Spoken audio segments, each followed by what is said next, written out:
This is a related rates problem where we are given that y equals x squared plus 3, and we are going to assume that both x and y are functions of t, which say could be time.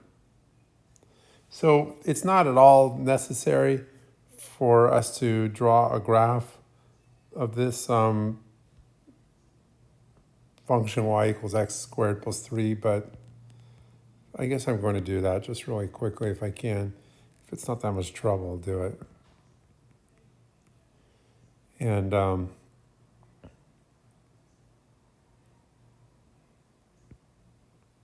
so, it's a parabola, roughly speaking. And what we're saying, I mean, not roughly, it is a parabola, sorry.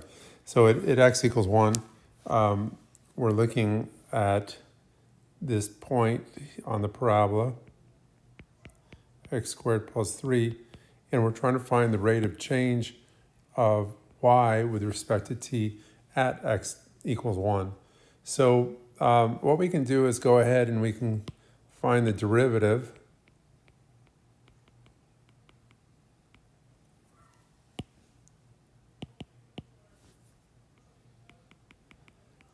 And the derivative is with respect to time. So we have ddt of y equals ddt of x squared plus 3.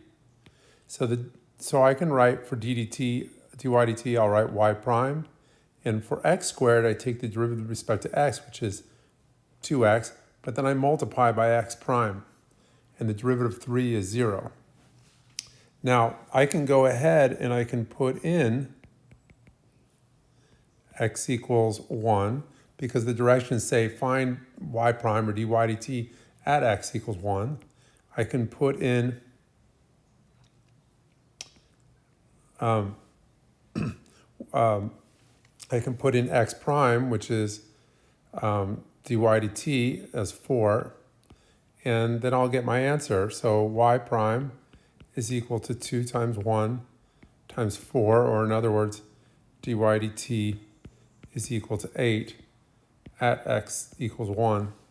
So one of the ways you could look at this is that you might have a particle or point that's moving along this curve.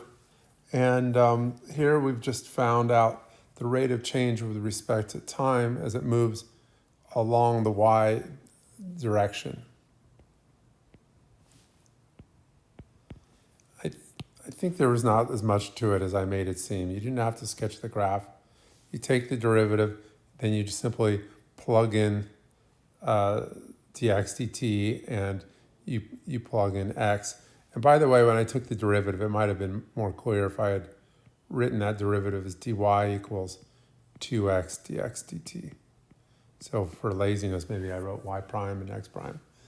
And I mean, the tricky part was taking the derivative of x squared with respect to time, since it's x squared, so you take the derivative with respect to x, which is 2x, then you multiply by the derivative of x with respect to time.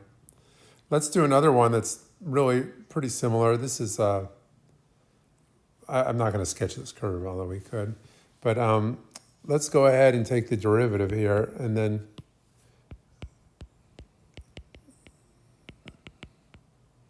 it would be a surface in 3 dimensions. Okay, so here we have, we take the derivative with respect to t, so we have ddt of z squared equals ddt of x squared plus y squared.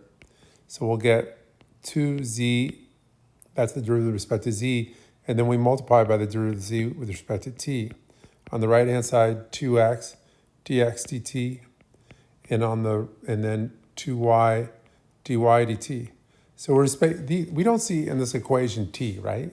We see z and we see x and y. So the way we take the derivative with respect to t is first we take the derivative with respect to z squared, or of z squared with respect to z, so we get 2z, and then multiply by dz dt, etc.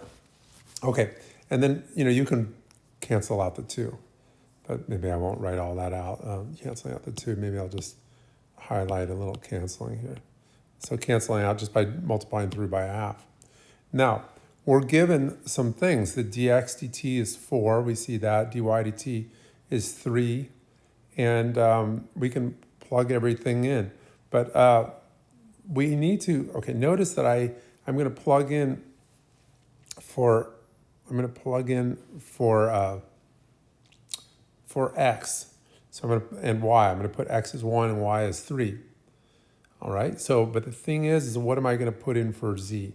So when x equals 1, y equals 3, we have z squared equals x squared plus y squared. In other words, at that point, that's z squared equals 1 squared plus 3 squared, which is 10. So z equals the square root of 10. So then when I put in for this equation, z dz dt equals x dx dt plus y dy dt, I'll go ahead and put all these values that I see that are given. And again, what I'm trying to find is dz dt. So z is the square root of 10 at that point when x is 1 and y is 3. And then we're trying to find dz dt at that point. And then x is 1. It just says right above here, x is 1. I'm putting all these numbers in. All right. So so x is 1 and dx dt is given as 4. And then y is given as 3. And dy dt is also given as 3.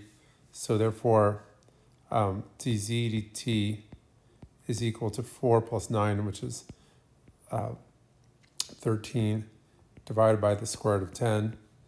And usually we think of rationalizing the denominator. 13 square root of 10 over 10. And they didn't give us units, so it could be like centimeters per second. They didn't give us any units to work with there.